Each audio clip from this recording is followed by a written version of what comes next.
আসসালামু আলাইকুম। কিভাবে আরবিতে কথা বলবেন সৌদি আরবে, নতুন একটা ভিডিওতে আপনাদের স্বাগত। আপনারা সবাই কেমন আছেন? আশা করি ভালো আছেন। আলহামদুলিল্লাহ আমিও ভালো আছি। তো আজ আমরা গুরুত্বপূর্ণ ৬ টা বাক্য শিখব, যেগুলো আমাদের প্রতিদিন ব্যবহার করতে হয়। তো ভিডিওর সাথেই থাকুন, আর অবশ্যই আমার ভিডিও যদি আপনাদের ভালো লাগে, চ্যানেলটা সাবস্ক্রাইব করে দিবেন ও একটা লাইক করে দিবেন পরবর্তী আরো ইউনিক ভিডিওর জন্য। তো চলুন শুরু করা যাক। যদি বলেন যে আমি চাই, আমি চাই, এটা কিভাবে বলবেন? আনা আবগা। আবগা মানে আমি চাই। আনা আবগা। কিন্তু সৌদি আরবে এটার অনেক মিনিং আছে। এই বিশেষ করে আমি চাই যেটার, যেমন এটার অনেকগুলো মিনিং এর মধ্যে ২-৩ টা বলি আমি আপনাদের। একটা হচ্ছে আবি, একটা হচ্ছে আপনার আবগা, একটা হচ্ছে এহতাজ, একটা হচ্ছে উরিদ, একটা হচ্ছে বিদ্দি। তো আসলে যেমন বিদ্দি যেটা, এটা আপনার বেশিরভাগ আপনার এই যে সুরিয়া যেটা আছে না, সিরিয়ার মানুষজন, তারা ব্যবহার করে।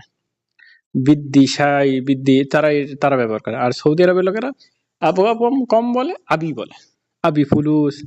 তো এটা আপনি এভাবে ব্যবহার করবেন যে আমি চাই। তো আমি চাই, আপনি যেমন যদি বলতে চান আমি টাকা চাই। আনা আবগা ফুলুস। আনা আবগা ফুলুস মানে আমি টাকা চাই। তো এটা এভাবে ব্যবহার করবেন।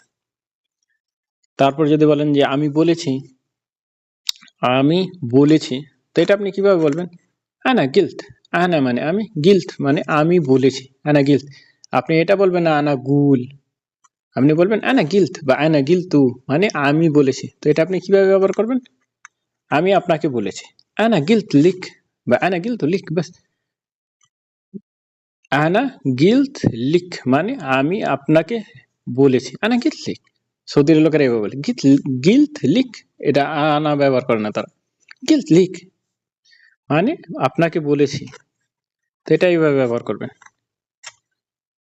তারপর যদি বলেন যে আমি জানি, এটা আপনি কিভাবে ব্যবহার করবেন? আমি জানি। আনা আদরি। আনা মানে আমি, আদরি মানে আমি জানি। বাঙালি হিন্দি যারা, তারা কিভাবে বলে? আনা মালুম। তো আসলে আনা মালুম এটা খুব কম ব্যবহার করবেন। তো আপনি এটার ক্ষেত্রে ২ টা ব্যবহার করতে পারেন। আনা আরেফ, আনা আদরি। তো আদরিটা সৌদি আরবে সবচাইতে বেশি ব্যবহার হয়। আনা আদরি, আমি জানি। তো আপনি আনা মালুম না বলে আজকের পর থেকে এটা শিখবেন। আনা আদরি মানে আমি জানি। তারপর যদি বলেন যে আমি কিনেছি, আমি কিনেছি। তো এটা আপনি কিভাবে বলবেন? আনা শরেত, আনা শরেত। কিন্তু আমরা বাঙালি হিন্দি কিভাবে কি বলি এটা? যে আনা ইস্তিরি মানে আমি কিনেছি। আমরা এভাবেই বলি। আসলে এভাবে না। যদি বলেন যে আমি কিনেছি, আনা শরেত বা আনা শরেত মানে আমি কিনেছি।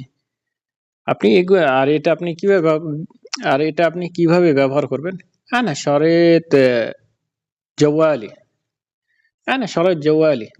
আমি কিনেছি জওয়ালি মানে আমার মোবাইল। আনা শরৎ জওয়ালি মানে আমি কিনেছি আমার মোবাইল।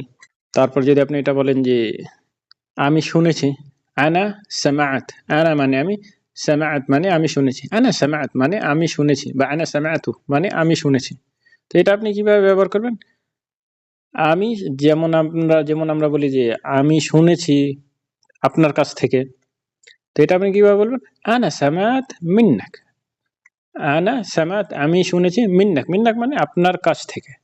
মিন মানে থেকে, আর এই যে লাস্টে কাপ থাকে মিন্নাক মানে আপনার কাছ থেকে। আনা সামাত মিন্নাক আমি আপনার কাছ থেকে শুনেছি।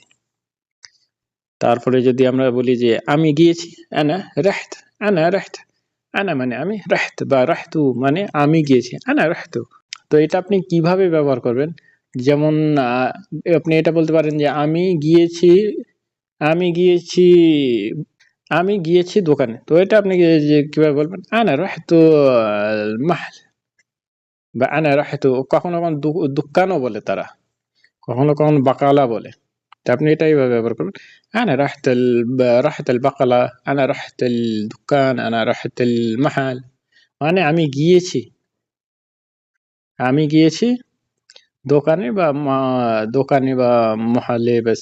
ভিডিওটি আপনাদের কেমন লেগেছে অবশ্যই কমেন্টসে জানাবেন। আর যদি এরকম ভিডিও চান অবশ্যই আমাকে কমেন্টসে জানাবেন। আমি এরকম ভিডিও দেওয়ার চেষ্টা করব ইনশাআল্লাহ।